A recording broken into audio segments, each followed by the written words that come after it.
Olá, primeiramente eu gostaria então de agradecer o convite da GE e obviamente também agradecimento especial ao Luiz Augusto de Castro e Paula, Guto, um parceiro e amigo de longa data, ao Osmar Guedes e ao William Ramos, que me proporcionaram a oportunidade e a honra de estar aqui falando para vocês de algo que eu trabalho e acredito, que é a cintilografia de perfusão miocárdio, especialmente com essas gama-câmaras com detectores de cádmio, zinco e telúrio na CZT.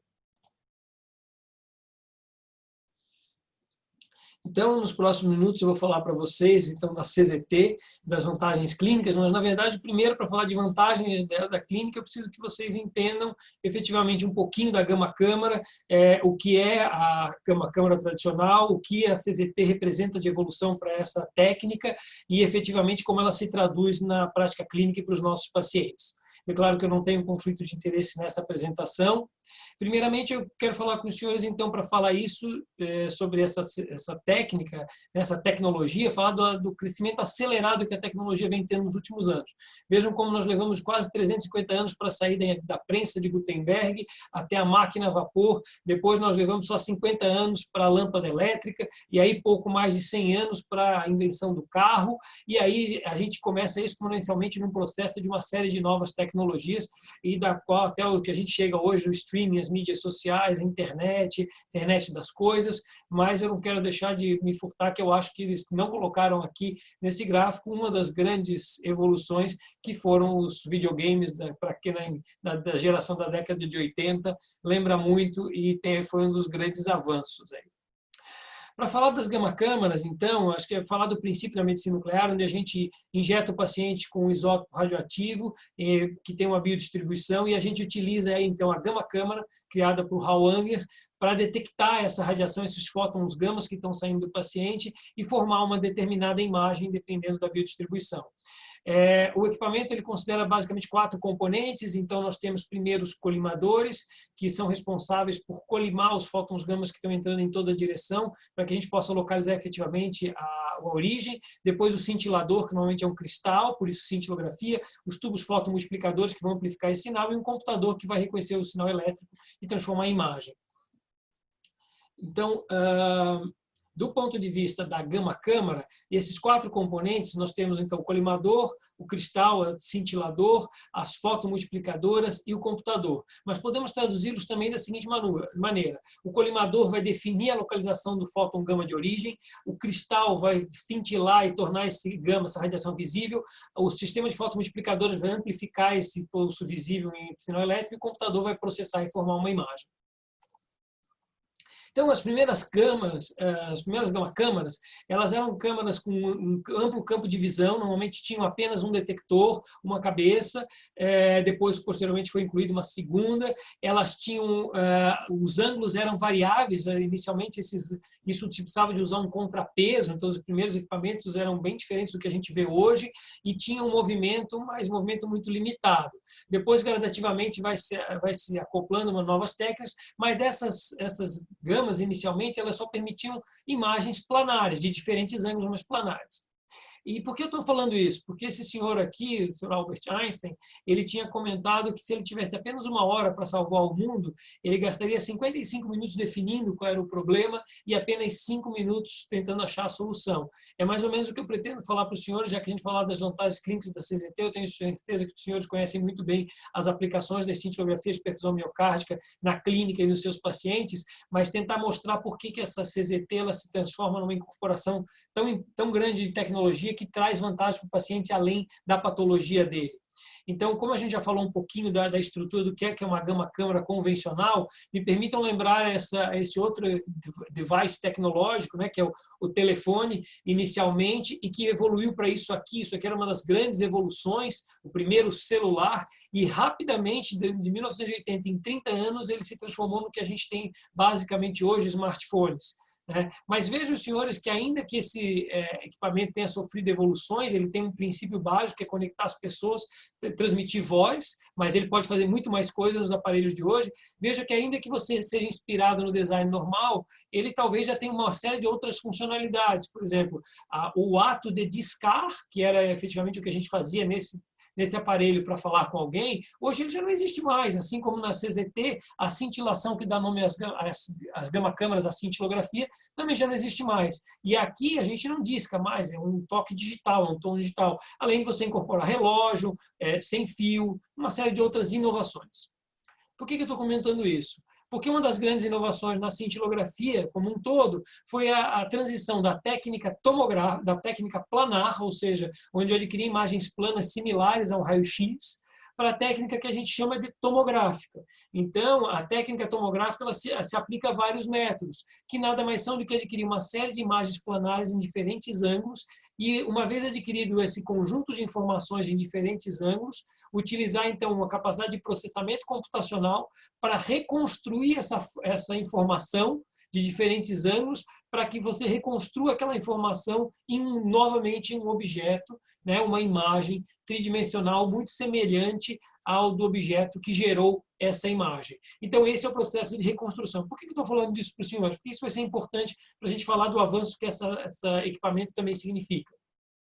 Foi essa imagem, então, o avanço da imagem tomográfica que nos permitiu ter hoje as imagens planares, as imagens tomográficas dos cortes das diferentes paredes do ventrículo esquerdo, diferente daquela imagem que eu mostrei anteriormente, da imagem planar do coração como um todo. E aí tem uma correlação melhor com a correlação anatômica das paredes do ventrículo nas diferentes projeções de eixo curto, longo vertical e longo horizontal. Além disso, uma outra grande incorporação importante foi a questão de você ter a sincronização dessas imagens tomográficas com o eletrocardiograma, que permitiu o que a gente chama de gated SPECT, que nada mais é do que a sincronização com o eletro permite dados para que se reconstrua essa imagem, diferentes momentos do ciclo cardíaco, e isso estime-se o volume desse ventrículo em diferentes momentos, e calculando diferentes volumes, eu tenho a estimativa da fração de ejeção e também uma reconstrução desse ventrículo, estimando a motilidade das diferentes paredes, me dando uma ideia da função ventricular e da avaliação global de contratilidade desse ventrículo.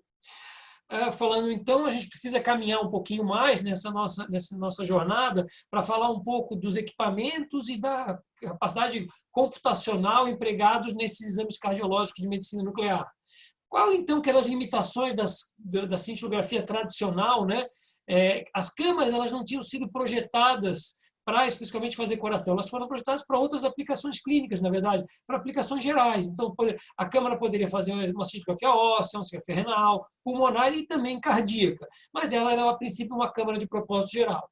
Isso gerava imagens com longo tempo de aquisição, isso diminuía a eficiência do serviço, diminuía o conforto do paciente, a qualidade das imagens era menor e acaba tendo que injetar uma dose maior para ter maior quantidade de informação.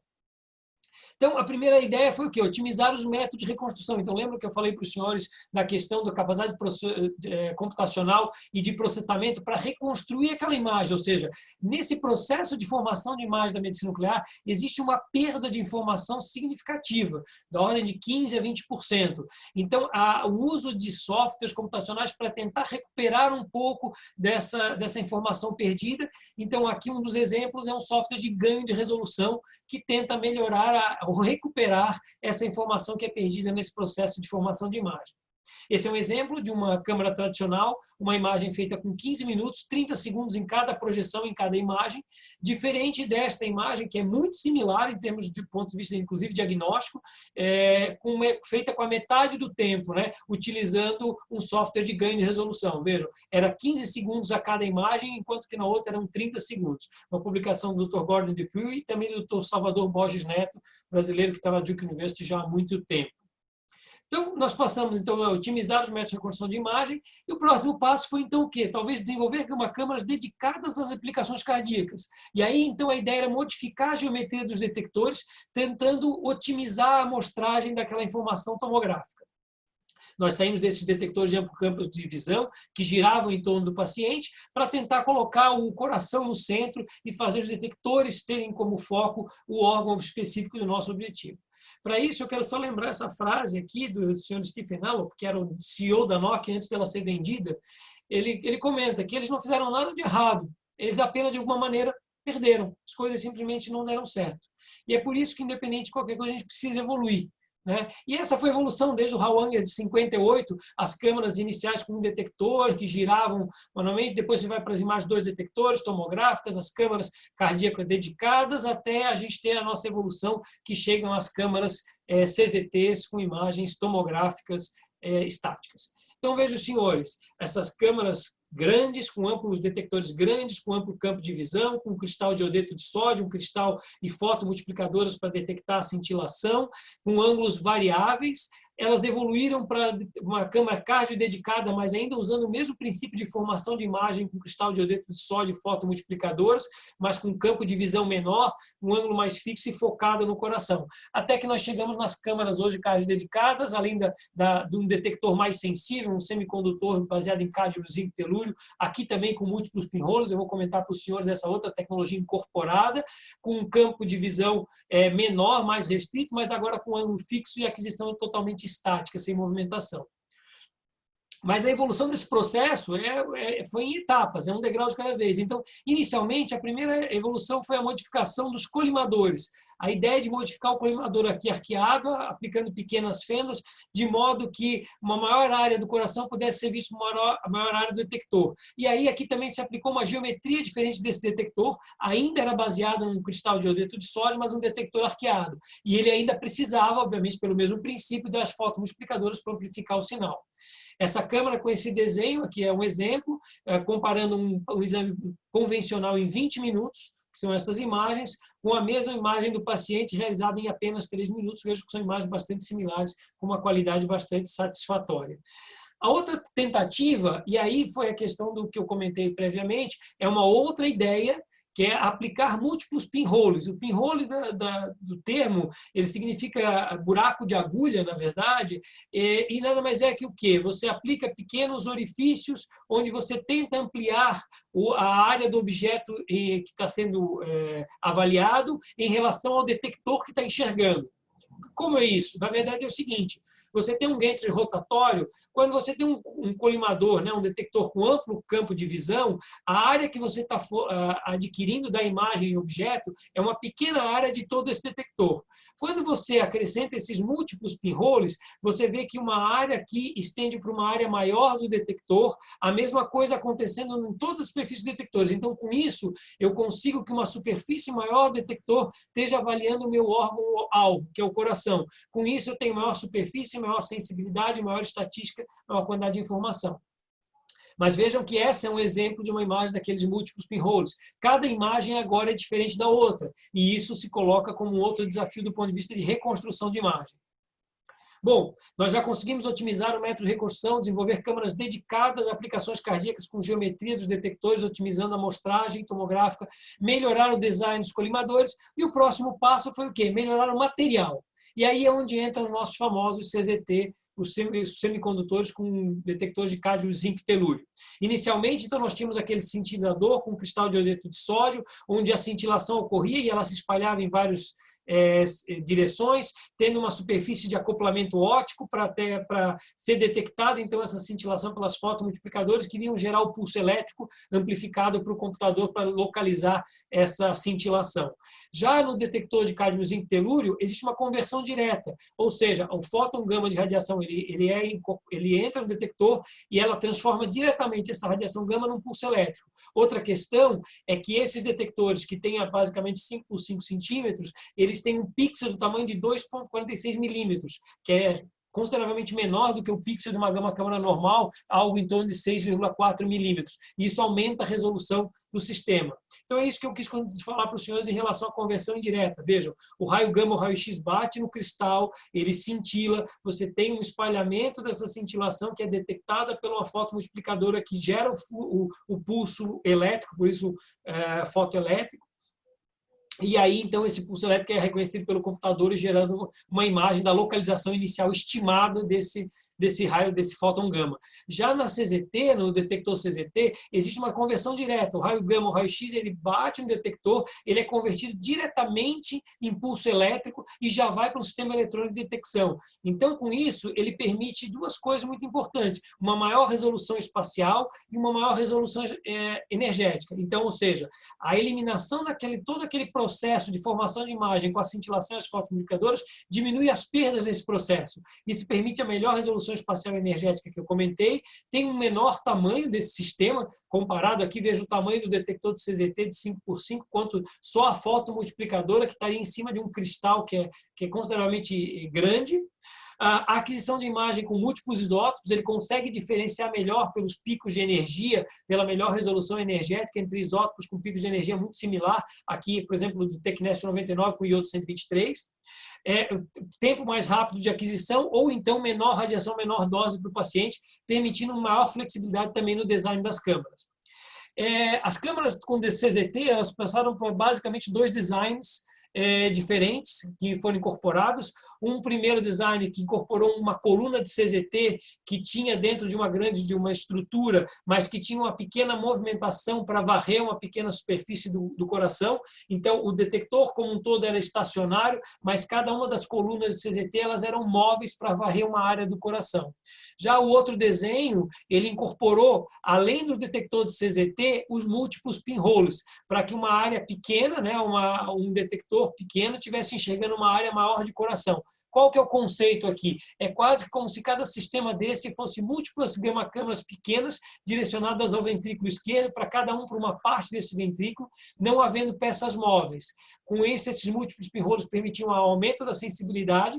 Esses detectores compactos, além de aumentar a resolução espacial e energética, permitiam uma maior flexibilidade do design dessas câmaras, além de permitir a reconstrução 3D com ganho de resolução.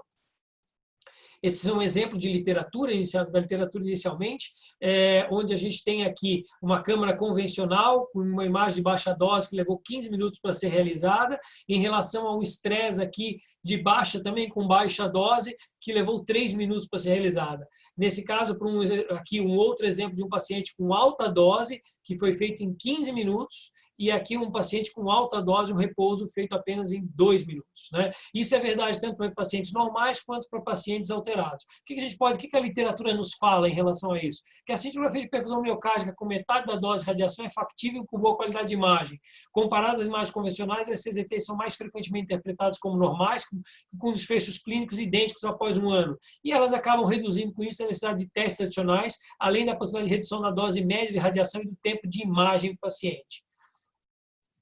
A questão, então, como eu comentei, essas novas tecnologias permitiram o uso de doses mais baixas, reduzindo significativamente a exposição, radiação e o tempo de imagem comparado aos protocolos tradicionais, permitindo manter a qualidade e a acurácia diagnóstica. Uma questão importante é que o tempo do exame, infelizmente, não diminuiu drasticamente, porque o protocolo, efetivamente, os traçadores ainda continuam basicamente os mesmos e ainda tem uma necessidade de aguardar algum tempo para que a gente tenha uma relação de alvo-fundo em relação à dose injetada e à formação da imagem. Mas pode-se dizer, a literatura respalda, que a câmara cardíaca dedicada pode obter imagens com um tempo maior, até 10 minutos, mas com uma dose efetiva de radiação tão baixa quanto 1 milisievert, sem sacrificar a acurácia desse método. Veja a comparação novamente aqui do tamanho da fotomultiplicadora com o detector de CZT. E aqui, então, alguns desses pontos que eu destaquei. Primeiro, a aquisição estacionária. Então, o detector está totalmente parado e, ao mesmo tempo, todos os detectores estão olhando, né? Todos esses detectores estão olhando para o objetivo que é o coração. Então, ao mesmo tempo, a radiação que está saindo do coração em todas as direções é detectada simultaneamente nos diferentes detectores, sem movimento. Isso faz com que as imagens adquiridas no exame adquirido a cada 3 minutos, enquanto numa gama-cama convencional, que ela tinha que girar em torno do tórax do paciente para cobrir toda a área do coração, ia demorar algo em torno de 15 minutos. Então, uma estimativa, acho que grosseira, você poderia dizer que no tempo que você faz um exame de 15 minutos, você poderia adquirir até 5 imagens do mesmo paciente. Na prática, obviamente, esses tempos são menores, mas dá para fazer quase 2 pacientes no tempo que você faz um paciente, ou efetivamente incorporar uma outra imagem em outra posição no paciente e ainda assim reduzir o tempo do exame. Então, veja, a velocidade é a única vantagem? Não. eu tenho certeza que ela não é a única vantagem. Tá? Um exemplo prático de uma paciente de 55 anos, com 1,60 m, 84 kg, então com IMC alto, já antecedência de doença coronária, dislipêmica, tabagista e assintomática. Ela já tinha angioplastia em 2009 com colocação de 4 stents, mas a última cinecoronariografia em 2010 não tinha lesões. E foi solicitada uma perfusão para quê? Para avaliação de estratificação prognóstica. Lembra? Cintilografia é um exame que tem um grande poder prognóstico. Essa imagem que os senhores estão vendo é o que a gente chama de rodata, imagem crua. Então, é a aquisição do tórax da paciente completo, e aqui você vê a dose, está no coração, mas também boa parte da dose aqui que vai ser adquirida, da imagem, está em fígado, alças intestinais. A imagem de repouso durou 12 minutos e de estresse 10 minutos. Todas as contagens aqui, elas respondem não só pelas contagens cardíacas, mas por todas, em todo esse campo de visão. Enquanto na CZT, nessa imagem, você tem a imagem basicamente do coração, muito pouca atividade hepática, uma imagem de repouso em 5 minutos e estresse em 3 minutos. O que isso significa? Aqui um outro exemplo do processamento do exame, antes da gente obter as imagens finais que os senhores estão acostumados na clínica. Vejam, é uma imagem, uma cardio dedicada, então vejo o detector é consideravelmente menor, mas o exame está rodando aqui propriamente para todas as projeções juntas que foram reconstruídas. A gente usa esse sinograma para avaliar se não houve movimento no paciente durante a aquisição. Já na CZT, essa avaliação da imagem é completamente diferente. A gente acaba tendo que olhar as 19 projeções de cada um desses detectores, desse aparelho, e ver se na imagem reconstruída você tem incorporação de alguma alça ou de atividade hepática entrando nessa imagem.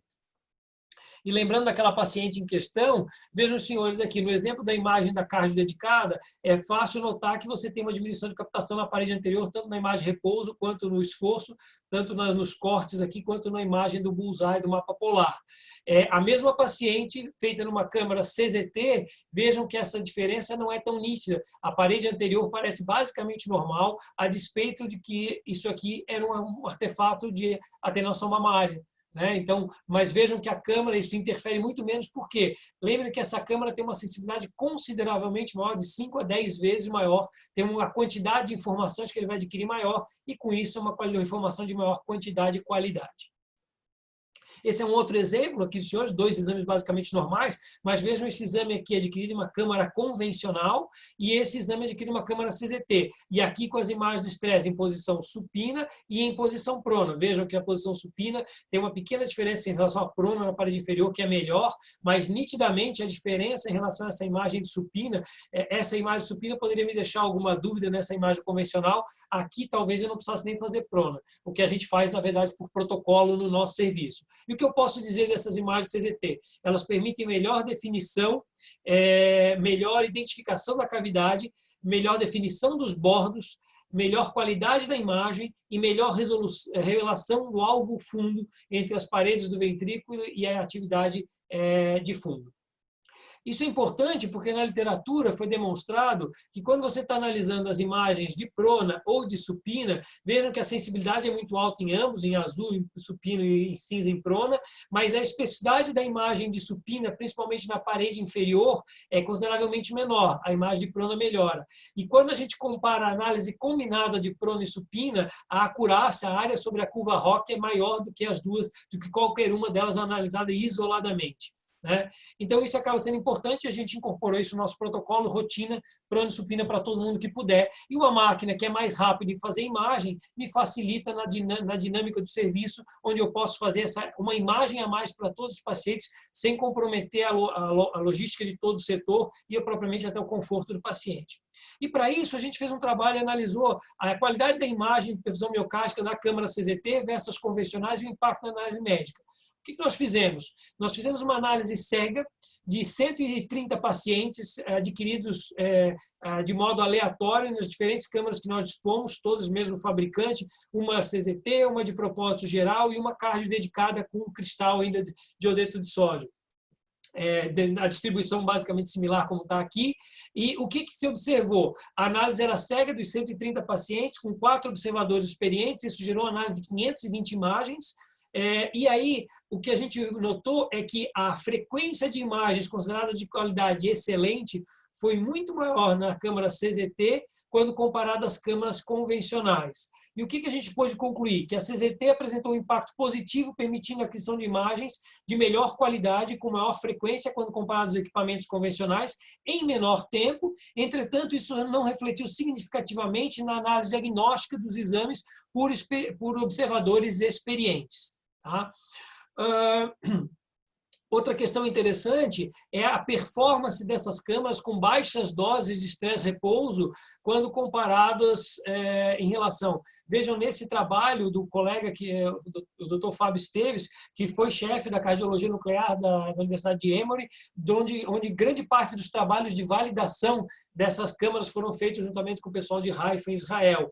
E aqui vejam que eles estimaram uma dose efetiva para uma cintilografia com um protocolo de 6 millisieverts. Né? Uma dose de 1,4 millisieverts no repouso e 4,6 millisieverts no estresse, ou seja, uma dose de 6 miliquirris e 20 miliquirris. As doses hoje preconizadas já são, inclusive, menores do que isso, e nós temos muita segurança. E por que a menor dose de radiação é importante? Esse é um destaque que eu vou falar importante para vocês, que vai além da doença do paciente. Lembre, o paciente, radiação é uma coisa que se acumula ao longo da vida e que não vem só da medicina nuclear. Todos os exames de tomografia, PET, que esse paciente vai fazer ao longo da vida, vão trazer para ele. Então, quanto menor a dosimetria que a gente puder dar para os pacientes, melhor. E vejam que isso aqui é um trabalho realizado no mundo inteiro para avaliar a dose de radiação efetiva recebida pelos pacientes de imagens médicas, não é apenas de medicina nuclear. E vejam que, em geral, a dose efetiva dos pacientes, ela teve em algo em torno de 10 a 20 millisieverts, acima de 20 millisieverts já considerada uma dose moderada, tá? As doses pequenas são abaixo de 3, né? Aliás, a doses insignificantes menores que 3, de 3 a 20 millisieverts doses pequenas, doses moderadas acima de 20. Veja que nos Estados Unidos, basicamente, é uma grande quantidade, uma maior quantidade de exames, obviamente, e aí na América Latina também a gente tem uma dispersão com quantidade de dose efetiva bastante maior. Essas são consideradas as melhores práticas hoje em relação à redução de dose, de exposição, e dentre elas, além de evitar o uso de doses excessivas, considerar doses relacionadas ao peso do paciente, o uso de câmaras com estratégias baseadas em redução de dose, seja para a incorporação de algoritmos avançados de reconstrução ou baseado em câmaras com detectores aí de cádmio, zinco e telúrio para reduzir essas taxas de exposição. Por que isso é importante? Veja no mundo real, numa pesquisa publicada em 2015 nos Estados Unidos, onde participaram mais de 1.000 centros americanos de cardiologia nuclear, onde a dose efetiva menor do que 9 millisieverts foi apenas em 1% dos serviços. Lembrando que desde 2014, a Sociedade Americana de Cardiologia Nuclear já preconizava que pelo menos metade dos exames tivesse uma dose efetiva menor do que 9 millisieverts. E ainda quase 10% do serviço tinha uma dose acima de 20 millisieverts e quase 10% também usava duplo isótopo, né? Uma coisa que tinha já se recomendado para evitar. Agora, esse colega, o Dr. Randall Thompson, demonstrou lá no Instituto de Mid-America, nos Estados Unidos, que quando eles começaram a incorporar essas tecnologias, a primeira câmara CZT, câmaras dedicadas com softwares de recuperação de resolução, softwares de reconstrução avançada, e aí quando eles incorporaram a segunda CZT, vejam que a dose efetiva média e a mediana deles caíram consideravelmente de 20 e 10 millisieverts para algo em torno de 6 e 3 millisieverts. Então, vejo o impacto que essas tecnologias têm para o paciente, mesmo não relacionado diretamente com a doença dele. E isso é uma verdade tão importante que na nossa diretriz, a atualização agora da Diretriz Brasileira de Cardiologia Nuclear, da qual tivemos a oportunidade de participar, junto com o colega Dr. Mastrocola, aqui do HCOR, a gente preconiza as doses efetiva para os pacientes nas câmaras convencionais, que são significativamente maiores daqueles pacientes que podem realizar o mesmo exame nas câmaras CZT ou as câmaras que dispõem de algoritmos de reconstrução avançada.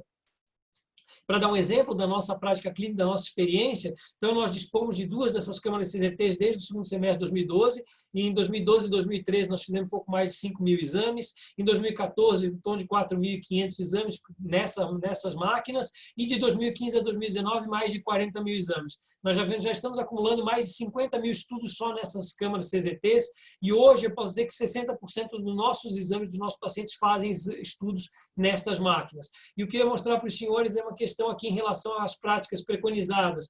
Os pacientes que utilizam uma câmara convencional, mas que tem esses softwares de recuperação e resolução, vejam uma dose de 7 mg de repouso, 21 de estresse, uma dose efetiva estimada de 8,84 milisievert, ainda abaixo dos 9 recomendados para pelo menos metade da nossa população. E quando eu falo dos nossos 60% que utilizam as gama-câmaras, CZT, eu tenho uma dose efetiva ainda estimada aqui de 5,5 milisievert no caso desse paciente. É verdade que pacientes mais pesados acabam requerendo um pouco mais de dose e jogam essa média um pouco para cima, mas efetivamente a gente está tentando conseguir fazer a melhor prática clínica diária e isso, sem dúvida, tem impacto para a vantagem para os pacientes na prática clínica rotineira.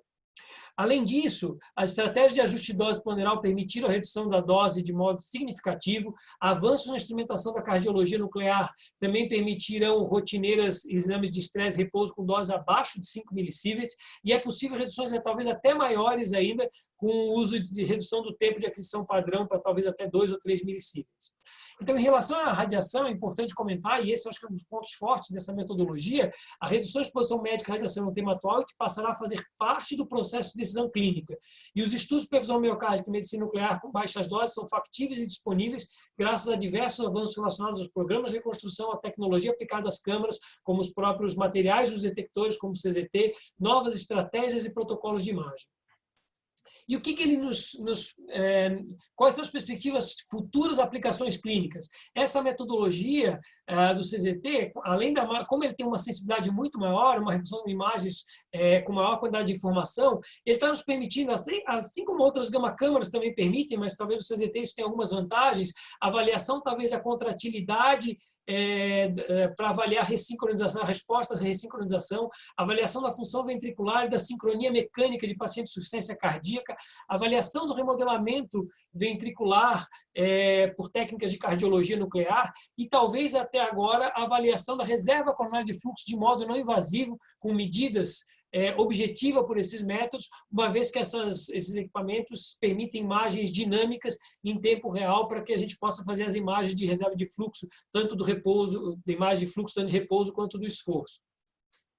Uma outra coisa que eu gostaria de mostrar para vocês é um exemplo de um paciente masculino, branco, de 57 anos, portador de marcapasso e CDI, que foi indicado por análise de função ventricular com uma ventriculografia radiotópica. Antigamente, a gente fazia a ventriculografia dessa maneira. É um exame extremamente elegante, com alta reprodutibilidade, muito confiável, que demonstra a avaliação de função ventricular independente da geometria desse ventrículo e, além disso, permite análise das imagens paramétricas, do histograma de fase também, para analisar a sincronia ventricular de modo, mas é um exame planar, que efetivamente era bidimensional e permitia basicamente uma análise do ventrículo esquerdo.